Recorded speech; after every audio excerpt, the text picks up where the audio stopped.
Guys आज मैंने अपनी आईडी 10 बजे लॉगिन की थी और लगातार मैं काम कर रहा हूँ। शाम को मेरी थोड़ी तबीयत ख़राब हो गई थी तो 1 घंटे के लिए रेस्ट पर गया था।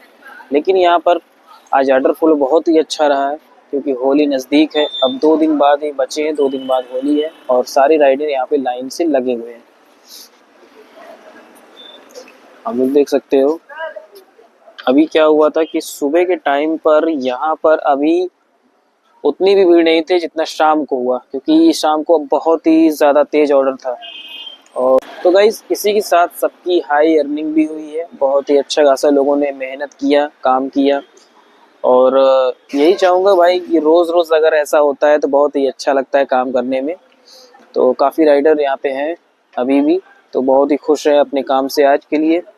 कुछ राइडर दोस्तों ऐसे थे जो आज सुबह में जो नहीं आए थे, क्योंकि सबको पता था कि आज मंडे है और आज के दिन सबका पैसा आ चुका था, और जिसके वजह से वो शाम में काम भी नहीं किए और पार्टी भी मनाए उन्होंने। तो इसी नतीजे से वो लोग आज आए नहीं हैं। फिलहाल जितने भी हैं बहुत ही हैं और अच्छा खासा ऑर्डर फ्लो भी गिरा है। तो गाइस आप लोग प्लीज़ लाइक करो, सपोर्ट करो और